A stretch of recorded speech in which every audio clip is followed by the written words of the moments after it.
to the Ecotherapy Hour. We're here again with Alexandra Hudson, good friend, clinical herbalist, and we've had her on the show before talking about wild oats, milky oats, and that's an awesome episode, so definitely check that out if you haven't already. Alexandra is a good friend of mine. I call her Lexi, and she's going to be talking to us today about nettle. All right, so nettle is an awesome plant. We have a nice sprig of it right here. And yeah, Lexi teaches classes at the Ohlone Herbal Center, called the Berkeley Herbal Center now, and also has a private practice doing clinical herbalism. So we'll definitely drop in the show notes about the different places you can contact her at. She does some awesome videos on Facebook sometimes, but I think she's off Facebook right now. So you're gonna have to book her on for a private session if you want to really learn from her. But she's an amazing person and a good friend of mine that I've known for years and years now, and really excited to talk to her today. So we're gonna jump into nettle, all the different aspects of it, and right now we're drinking some nettle tea. So cheers. Cheers, Brian. Yeah, welcome to the Cheers. show. Cheers. It's very seaweedy. It's earthy. Yeah. Very vegetal. Very vegetal.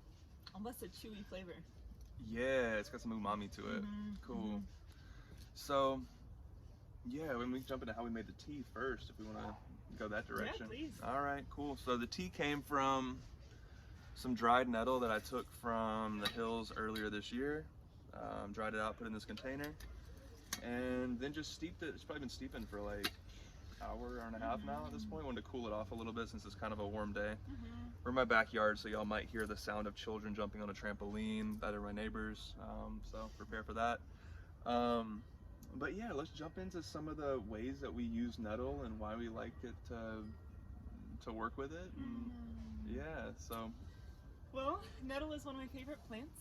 I find it starts to come up in the early springtime, and it feels like one of the premier ways to waken up to the year. It has this very Martian new warrior quality to it that is a kick in the ass and really a stimulation of blood in my peripheries. It just brings all of the latent energy from the winter, brings it to the surface where I can then be engaged with the world. I find there's so many ways that I love to work with nettle in the springtime and into the fall. In the springtime, when you have the little leaves and the leaves that grow, this is the California nettle we have here. We have a couple varieties that grow around here. This is the California variety and the native variety, and it has much larger leaves than the domesticated European variety. And I love to just feel nettle, to touch it really gently. When approaching nettle, it's important to be wary of its potency and its brilliance. It's like a warrior as it grows, and when you approach a warrior, somebody that's going to be blessing you with profound energy, warrior kind of energy, it's really important to do so with grace and humility, and to really just introduce yourself to the plant before starting to work with it. I love to go up to nettle and just gently sit with it and then caress it. The stings have so nettle has a lot of stingers on the stem and on the bottom of the leaves and on the stems of the leaves. Some stems on the tops, but I like to just gently caress the plant and feel those stingers penetrate my skin. The stingers are filled with formic acid, which is the same acid that's in Texas fire ants, and it is a really stimulating, energizing, bold treatment to just touch the plant. So how have you used it in your personal life? Oh my gosh. Well, like what drew you to it first? Oh. I was attracted to it as something that was so formidable. It seemed to be such a plant of such power and intensity, and something that I found that the first time I accidentally grazed up against it while gardening, that I felt this overwhelming, like, horrified reaction. And I didn't really know anything about it at the time, but I noticed that after I grazed up against it, the parts where I got nettle in my body stung for a couple of days. It was the California variety that we had, and along with that intense stinging, that circulation of blood in my body where it was touched, I felt a huge surge of energy. It was like this power came through me. And I didn't know what it was, and I didn't really know that it was related to the nettles, but it felt like there was something that was enlivened in me in that process. And anytime I find a plant that brings such a potent reaction in me, I'm immediately curious. Yeah, absolutely. Yeah, so, yeah, and then I started hearing more and more about it, and became really curious. It's a plant that it grows all over the hills here. It grows in many people's gardens. It's part of my ancestry, it's part of your ancestry, it's part of the ancestry of this place. That's the trippy thing about it too, because I recently asked this question on like a California native plant board. I was asking like, how does a plant grow in California that also grows in Europe, that has been growing in both those places for millions of years supposedly, and is native to both those places? And people's kind of overarching answer was that there was once Pangea, right?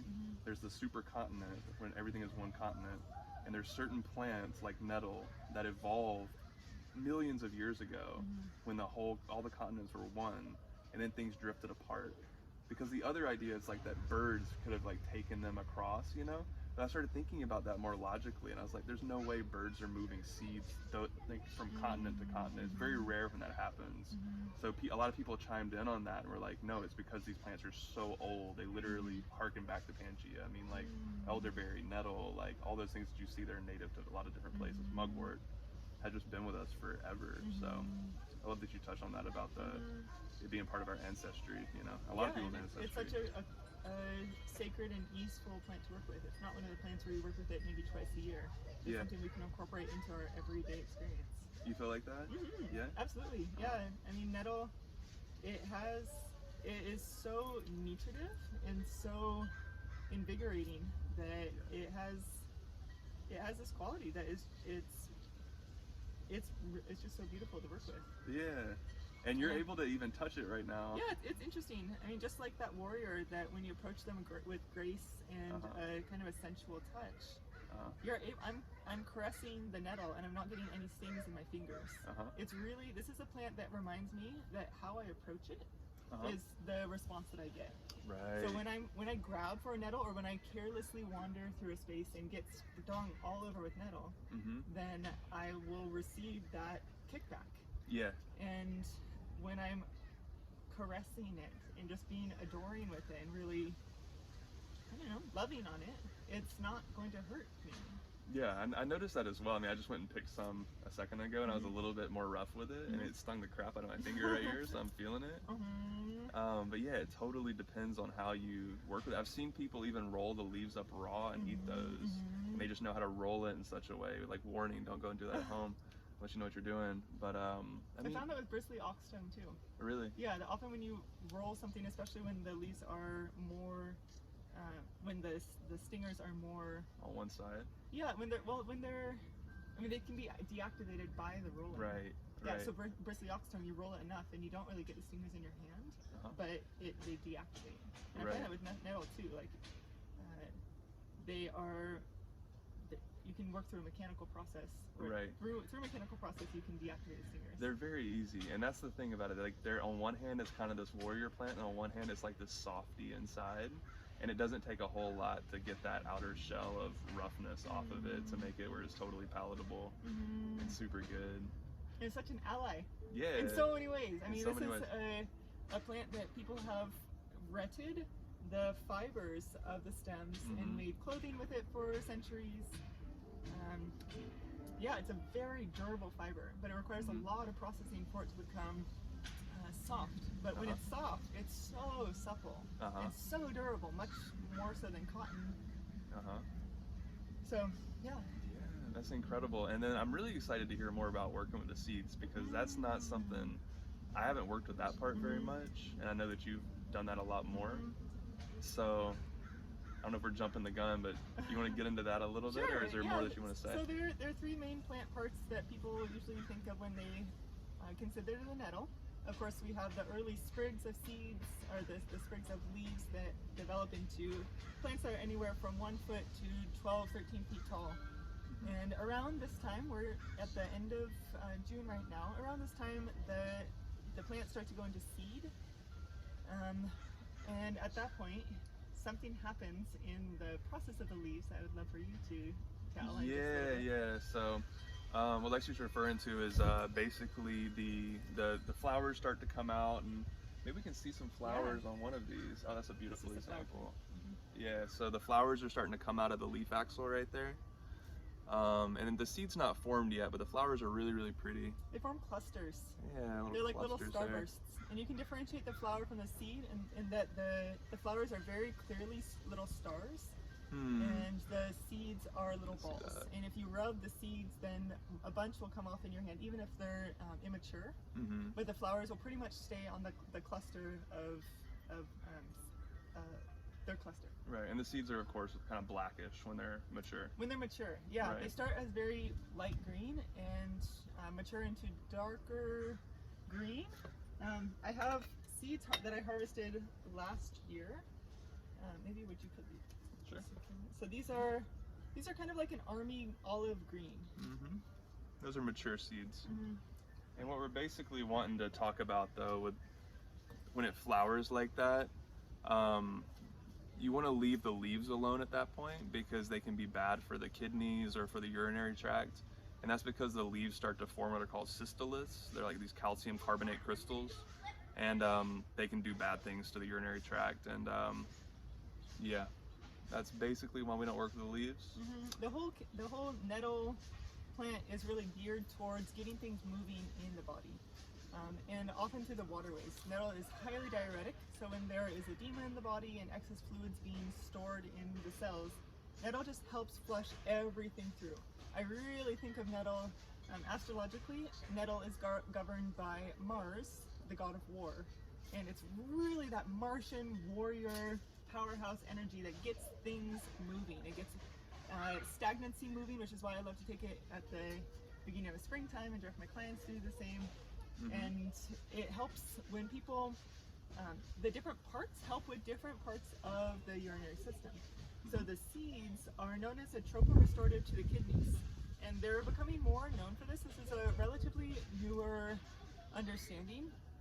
Oftentimes in the plant world, there are diseases. Brian and I were just talking about this. That there are diseases that people had in huge numbers 100 years ago that we just no longer are working with.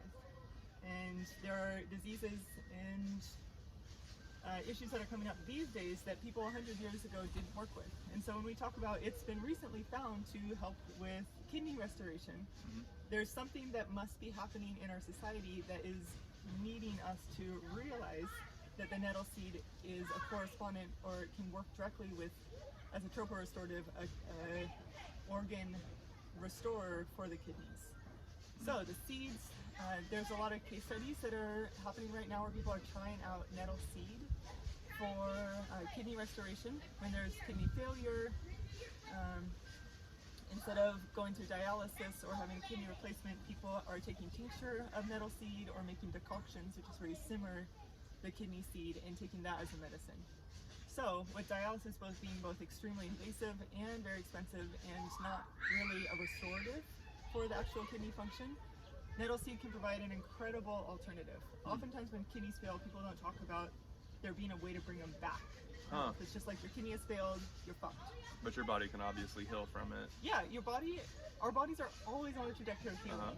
Like we're always healing. And like plants can come in and just remind us what it looks like to heal. They can provide certain nutrients or help with different reform pathways to help with that healing process. Yeah, that's so wild. I've been thinking about it a lot recently. Like how do plants know how to do that? And it's like, how do they have those lock and key mechanisms with parts of our system? Like, how does nettle know how to work with us, and how we can find a plant for almost anything to work with that's going, awry for us? Why do you think that is? You know, it's back to the Pangea thing. I mean, this Tell me more. is a little bit out there, but it's just the idea of like, you know, things were once one organism and things have split off into many organisms. Like we kind of know that scientifically, like things came from the ocean and, you know, evolved and whatnot.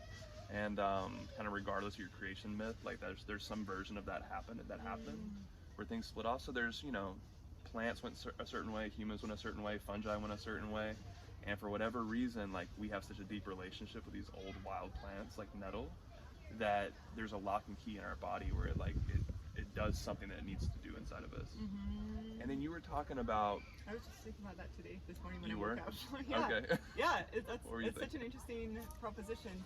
As the diversity of experience continues to multiply, as we have more and more beings and more experience, that the diversity of that exact pair, that exact remedy or harmony for the disease or the breaking apart. Like as we break apart, there's also that element that can help bring into harmony. Right. And so, yeah, we're breaking apart in our diversity, but we're also still so related. So I wonder, as our diseases evolve, if also what the plants can do is evolving right, like one step before us, or at the same time as us. Right, and if it's growing in our environment too, is it providing something that we like really, really need, you know? And that's why I love like the local harvest aspect of it. Yeah, there's got to be something to that. I was just talking with a friend about plants as alchemists, and she brought up that just like we, that plants need, in companion planting, we're planting plants that do certain things, that bring certain things to the soil, or that are able to share nutrients in a certain way. So plants also need for nutrients to be shared with them in order to uptake, to have those properties in their bodies. So it's interesting, like with yellow dock, it's purported to both contain iron and help facilitate the assimilation of iron in our bodies. But if yellow dock is in an environment which is completely devoid of that iron, and like doesn't have the friends basically to help it be on track, then it's not going to be able to perform that function within the human. But it's interesting in considering like our sources for plants, and what plants are going to have more of the nutrition that we need. It's like nettle from one part of my garden that has like been completely depleted, like where we needed to bring in like soil from the outside, and the soil was very denutrified, is very different than nettle from another part of the garden that has like a stream passing through where there's lots of minerals.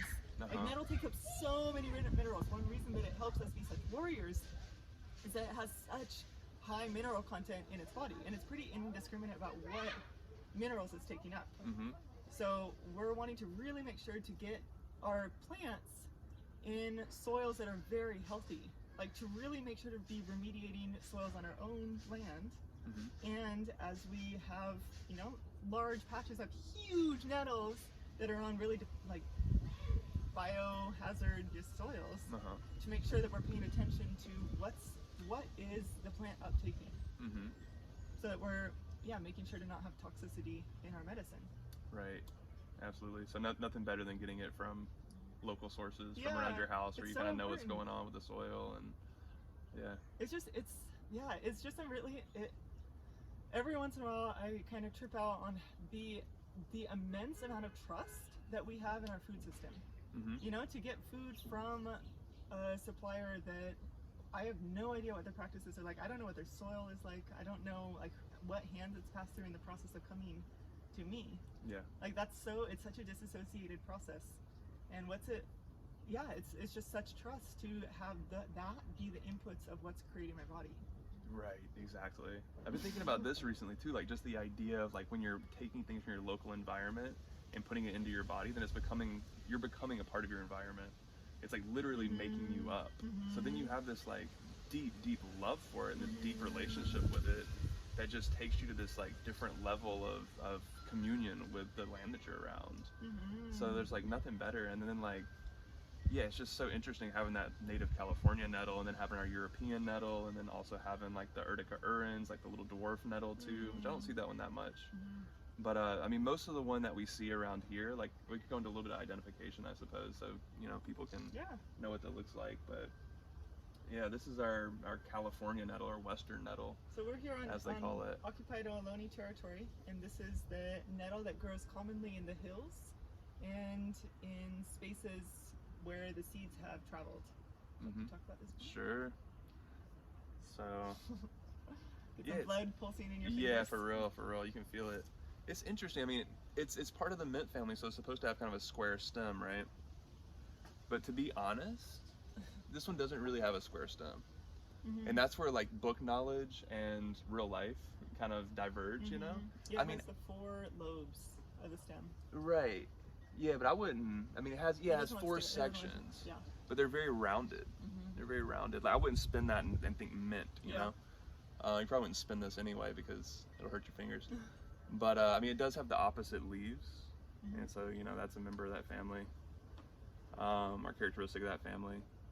And this one has much bigger foliage and very light green.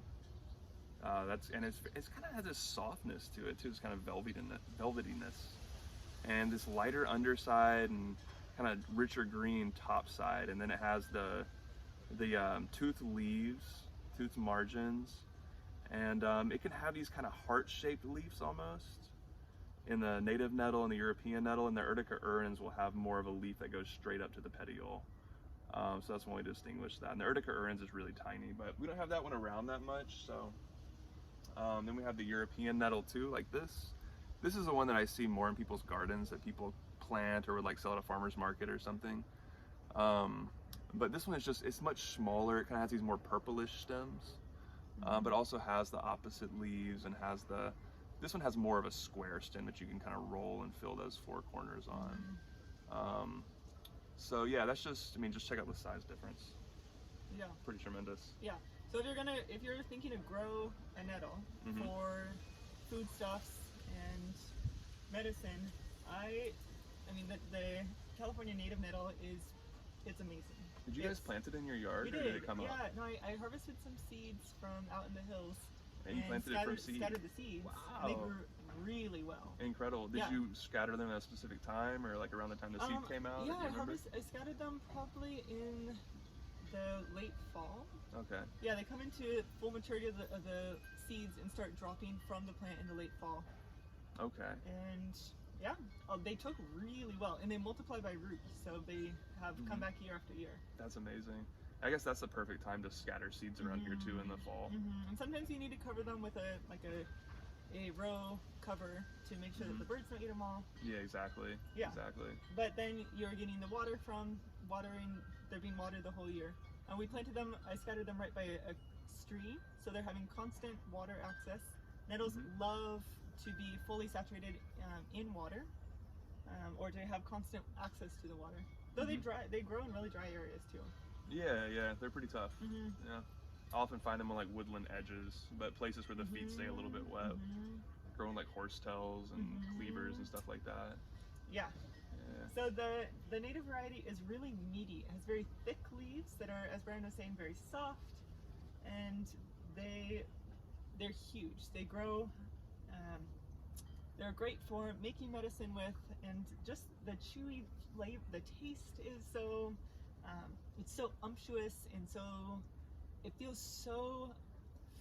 I feel like the minerals when I eat it. I feel the minerals like blasting into my brain. Yeah. What are your favorite ways to cook it? I love to do a blanch and squeeze them out and blend them into a pesto. Making sure to have at least some lemon juice, if not other kinds of acid in there to keep them really bright. Okay, interesting. Do you feel like you need to blanch them before you pesto them? I do. Yeah. I've done pesto without. Oh, how was it? Yeah, it's good. Yeah, I pesto everything that's like spiky. Nice. Thistles, nettle, and just do it raw. Oh, and it seems fine, but I've heard people say you need to blanch them first. Oh. But I mean, it was fine for me, so I don't know. That sounds cool. It might, release different minerals and whatnot though when you warm it up rather than eating it raw. So different strokes. Yeah.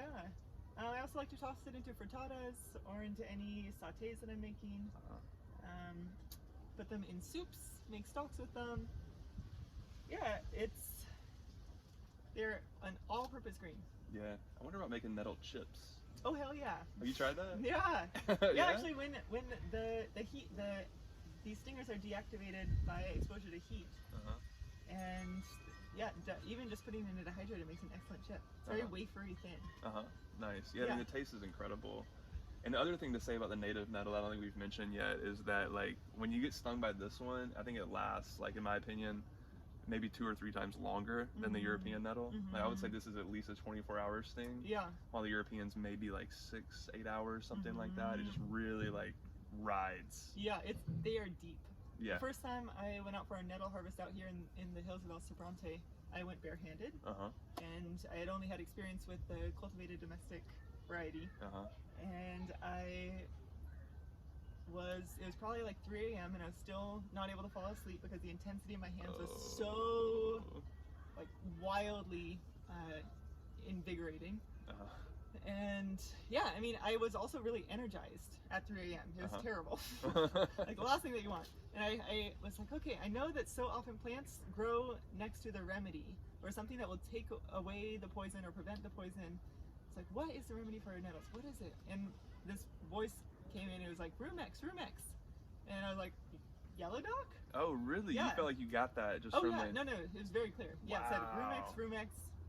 And so I was like, oh, of course. And so Yellow Dock often grows right next to the nettle or in thickets all around. So I had some tincture of the root and I applied it all over my hands and some of the tincture some of the sting went away. That's cool. Yeah, it was pretty amazing. I've tried it again, but it hasn't been as successful. That's amazing that it worked. I mean, that you kind of knew that intuitively, that you kind of got that from the plants. Because I've definitely read about that and tried it a few times as well, just like using the leaf and then chewing it up and making a poultice and putting it on. And it does, it helps. It doesn't relieve it all the way. No. There's a saying, nettle in, dock out, which I find semi-accurate. What do you mean? Nettle goes in and dock helps pull it out. Oh, okay. And I mean, just to be clear, like I don't think it's the stingers actually going in you, but it's the injection of the formic acid. And then it's not just the formic acid, but it's also injecting neurotransmitters. Oh, really? Yeah, this is what I've heard before, and I kind of feel it too, because some people get kind of addicted to the sting. And I've gone through periods where I was like stinging myself really consistently with it, and I really look forward to it almost. Nice. But it apparently gives you like dopamine, serotonin, like all those kind of good feel good chemicals. It injects those into you as well. Interesting. Well, with it, that's interesting. With it working to move any kind of stagnancy. Right. Yeah, and how it's often used topically with herbal medicine. People urticate themselves, where you slap your body in a certain part where there's a stagnancy, like there's inflammation or arthritis, or some people that experience paralysis will flagellate themselves with nettle, urticate themselves, and experience this feeling of that deep-seated pain coming up to the surface and being released. I've done it quite a bit, and we were talking about doing it on the show live. Ready? I'm ready. Make sure you have this one though. We're gonna use the European nettle for its less stingy Come on, Brad. feeling. You got it. And just to I'm on your side. And why are we doing this though? I have a torn meniscus in my knee right here, and I've been working with it for, I would say 4 or 5 years, maybe even longer. And I think I'm about 90% healed, but nettle has been an amazing ally for it. Nettle comfrey combo, I believe, has healed my meniscus. I would love to get an MRI to find out if it actually did. Wow. But yeah, it's been an awesome ally. So I've never had anyone urticate me before, and I trust Lexi enough to let her do this. Okay. So she's gonna demonstrate. I want you to take some really good deep breaths. All right. And feel yourself that's in communion with the great allies of the plant world. Okay, so I would love for you to lift your knee up a little bit. Okay. So that we can see it on the camera. Yes. Okay, so we're going to go very slowly at first and breathe in. So do 2 breaths in, breathe in for 2 and out for 6. Very grounding breath. Oh, that's good. That's good. All right, we gotta get the other one now. Often for people that experience back pain, slapping it right on where the pain is, the source of the pain, rubbing the nettle around the joints. For people that that are doing manual labor at the start of their workday, it can be a very powerful way to get your hands dexterous, really energized. I'm feeling it. Nice. Yeah, it's amazing. Yeah. I mean, it really is one of the most powerful medicines to wake you up. No, I mean, people were using it for thousands of years. Like, I know back in like the Roman days, people were using it for back pain relief.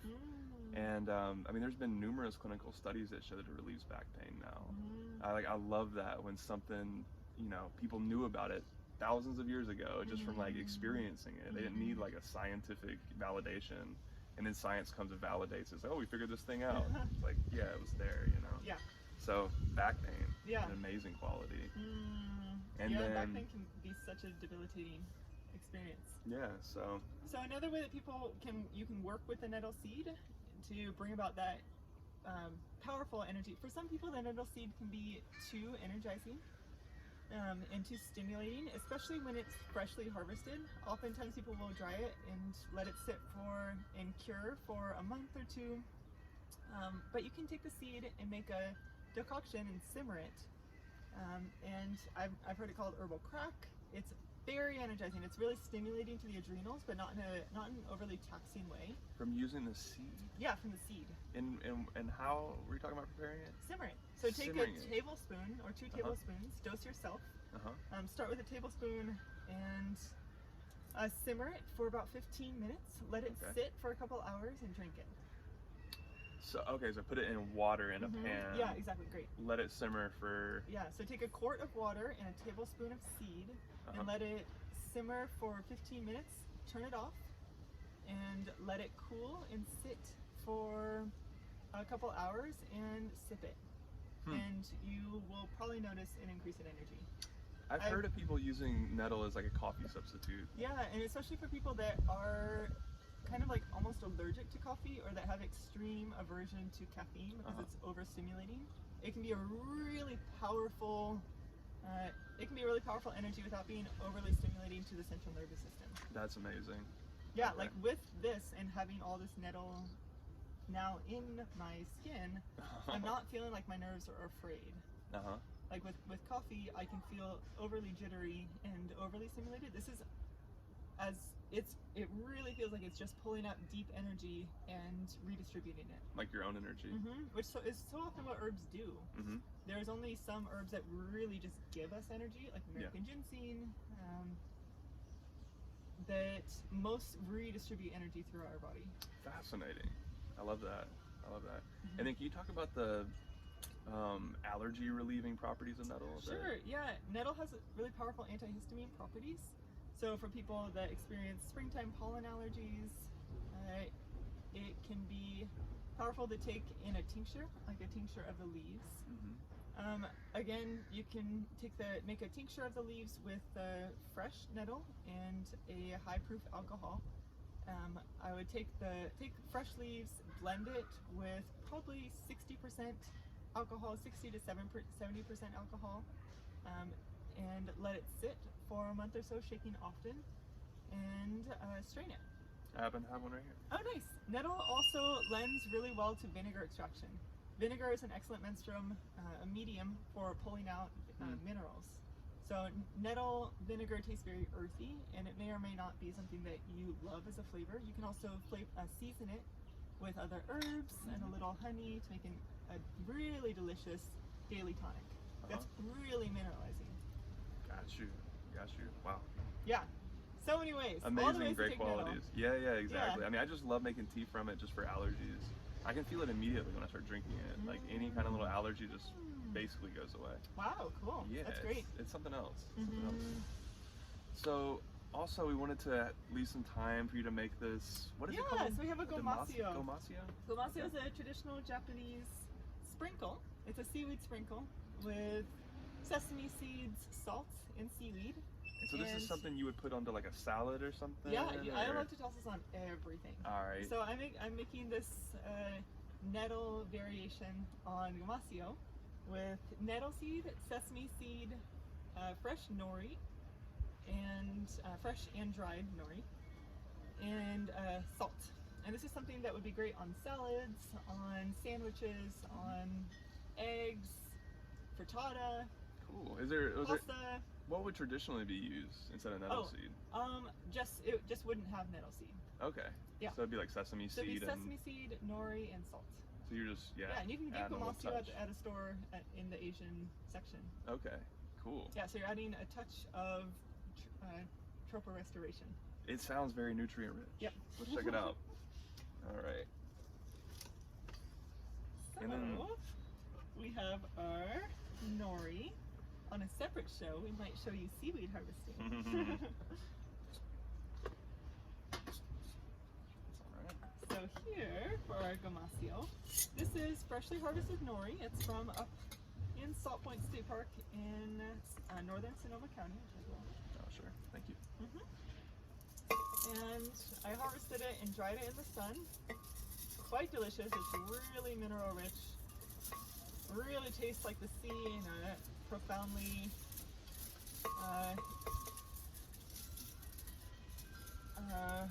relieving way. Yeah, it's quite nice. Yeah, I feel, seaweed is just, it's so primordial. It's our ancient nutrition. Yeah, I think people have eaten seaweed for a long time. Yeah. It's one of the oldest, one of the oldest reproducing plants on Earth, apparently. Maybe the oldest. Wow. Yeah. So good, and it's so simple. Nori's really high in protein, as is nettle. Nettle's actually able to take nitrogen from the soil and transform it into proteins. So it's a very protein-rich plant. So for making Gamasio, I do about 1 part nori by weight to probably 4 parts sesame seed to half a part nettle seed and a couple tablespoons of salt. And salt it to taste, meaning that you just salt it until you like the taste. All right.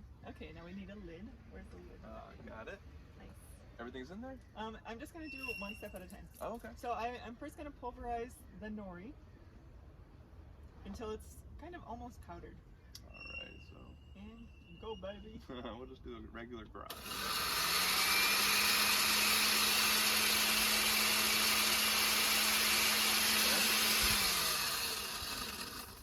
Push it down. Yeah. Nice. And you will soon, if you make this at home, you'll soon find yourself craving it. In the wintertime, when I feel like I'm getting to the end of my nutrient feel, or when I just don't have that profound energy to be feeling awake and alive and doing well, seaweed is usually my #1 go-to. Really? Interesting. It's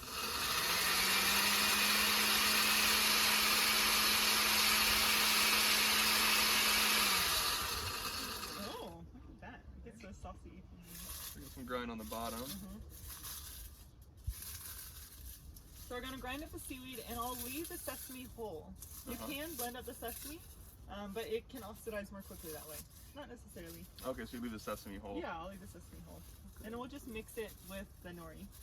Some people like to toast the sesame. Often Gamasio is taken, it's put into a little dispenser and toasted before use. Try mince. Yeah. Oh, nice.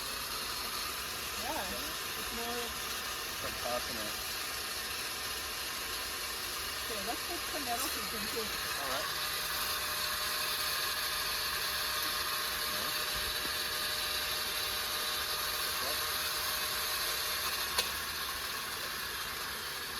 Nice.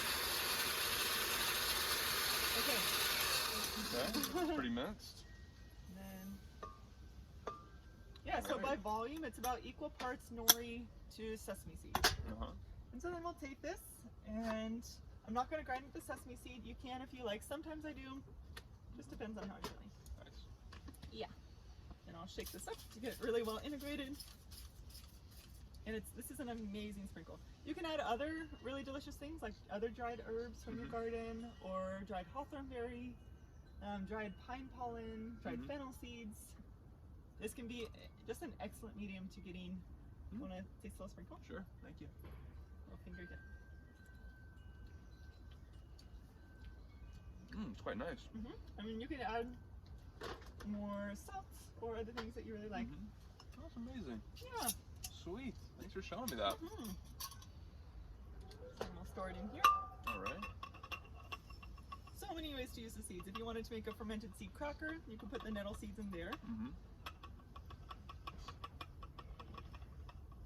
Fermented seed bread. Here, Brian. Wow. Little gift to you. Really? Yeah. Hey, thanks. You're welcome. That's cool. I'm super excited. That's nice. Such a pleasure. Yes. Cool. That's such a simple little thing, and like what a nice touch to add to a food. Awesome. Yeah. Appreciate that. If you grind it up more, it will have more of a nutty taste. I often will toss in toasted pumpkin seeds. So it's more kind of like a very nutty seed sprinkle. Cool. Well, that's a lot of info about nettle, but I feel like we're just scratching the surface. I know. But There's so much. any folklore you'd like to impart on us? I think not today. Okay. Yeah, I'm gonna keep that a tease. Cool. Well, thanks for showing us that. That was So good, amazing. Brian. That was amazing. My legs are, thoroughly stung right now. Yeah, if wow. folks could take a look at his legs, it's quite Wow. impressive. There are These welts nice little everywhere. raised bumps on there. But yeah, I mean, they'll go away in a few hours, and just getting tons of blood flow right there. So it's pretty amazing medicine. Awesome. So good, Brian. Yeah, great talking with you. Yeah, good to be here with you. Yeah, cool. And I'll drop some links on where to find Lexi into the bottom of this YouTube video. And yeah, anything exciting you got coming up that you want to share with people, or? Yeah, I'm planning herb walks and classes, and feel free to check out my website alchemistress.world, or send me an email at dearalchemistress@gmail.com to get in touch. I'm taking a lot of sessions with clients these days, working a lot with visioning and lots of grounding work. Cool. Yeah, it seems folks are really, really interested in finding familiarity with their home and feeling really at place with the plants around them. Yeah, absolutely. And nettle can be one of those things that helps people to release some stored up energy and to work with that stuff. And it's great to have a nice guide as well to do that. Cool. Thanks, Brian. What do you Thank you so much. Do you have any workshops coming up? Workshops coming up. Yeah, I got one in like 2 weeks, July 12th. I'm doing like a 6-person walk. Nice. Pretty stoked for that. And just doing like private walks other than that. So, and then probably we'll throw in some Zoom classes or something in between, some freebies. So yeah, that's what's going on right now for me. Brian. Yeah, appreciate you. Appreciate Always you. good. So good. Cool. All right, Bye. signing off. Adios.